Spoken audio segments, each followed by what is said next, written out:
بسم اللہ الرحمن الرحیم بسم اللہ الرحمن الرحیم نحمدہ ونصلی علی رسولہ الکریم اما بعد۔ اعتکاف کے مسائل چل رہے ہیں۔ اعتکاف کرنے والا اپنی اعتکاف گاہ سے شرعی یا طبعی ضرورت کے بغیر باہر نہیں نکل سکتا۔ اگر نکلے گا تو اس کا اعتکاف ٹوٹ جائے گا۔ طبعی ضرورت ہے، جیسے بیت الخلاء جانا ہے یا وضو وغیرہ کرنا ہے، یا کبھی فرض غسل کی ضرورت پڑ جائے تو اس کو باہر جانا پڑے تو جا کر لے۔ بیت الخلاء جانے کے لیے قریب ترین بیت الخلاء میں جانا چاہیے۔ اگر قریب میں بیت الخلاء موجود ہے اور مسجد میں موجود ہے، اس کو چھوڑ کے بندہ گھر پہنچ جائے بیت الخلاء کے لیے، یہ ٹھیک نہیں ہے۔ ہاں، البتہ یہ ہوتا ہے کہ بعض اوقات بیت الخلاء جانے کے لیے نکلا ہے، وہاں پہنچا ہے تو آگے کوئی بیت الخلاء میں گیا ہوا ہے تو کوئی بات نہیں، اب وہاں انتظار میں ٹھہرنا جائز ہے، رک جائیں، جب کوئی نکلے گا تو پھر آپ چلے جائیں۔ لیکن باہر جاتے ہوئے راستے میں کسی نے کوئی بات پوچھ لی، سلام دعا کر لی اور اس کو جواب دینے کے لیے انسان رک جائے تو یہ ٹھیک نہیں ہے۔ اب یہ ایک لمحہ بھی اگر وہاں رکے گا نا تو اس کا اعتکاف جاتا رہے گا۔ اور جب انسان بیت الخلاء جانے کے لیے نکلا ہے تو اب وضو کرنا چاہتا ہے تو کر لے، کوئی حرج نہیں، یا ویسے عبادت کرنی ہے، نماز پڑھنی ہے، تلاوت کرنی ہے، اس کے لیے وضو کرنا ہے تو وضو کے لیے جانا چاہتا ہے تو چلا جائے۔ لیکن صرف ہاتھ دھونے کے لیے نہیں جا سکتا، جی کھانا کھانا تو ہاتھ دھواؤں، یہ صرف کلی کر رہا ہوں، ان کاموں کے لیے نہیں جا سکتا۔ ہاتھ وہیں دھوئے جا سکتے ہیں، مسجد کے کنارے پر کھڑے ہو کے پانی باہر گرے یا کسی برتن میں دھو لیں، اسی طرح کلی بھی وہیں کی جا سکتی ہے۔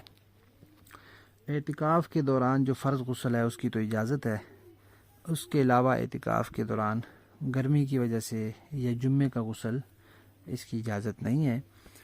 بعض لوگوں نے اجازت دی ہے کہ مسجد کے اندر گرمی بہت شدید ہو تو پھر ایک ٹب رکھ لیں، وہیں اس کے اندر نہا لیں کہ پانی مسجد میں نہ گرے، ورنہ مسجد کی بے احترامی ہوگی۔ مقصد یہ ہے کہ مسجد سے باہر نہیں نکلنا غسل کے لیے۔ مسجد کے اندر غسل کرنا مسجد کے احترام اور آداب کے خلاف ہے، اور مسجد سے باہر نکلنے کی اجازت نہیں ہے۔ اگر کسی کو گیس کا مرض ہو، گیس کی تکلیف ہو، تو یہ کیونکہ ایک طبعی ضرورت ہے اور مسجد کے اندر ہوا خارج کرنا یہ درست نہیں ہے، تو اس کے لیے مسجد سے باہر جا سکتا ہے، اس کی علماء نے اجازت دی ہے۔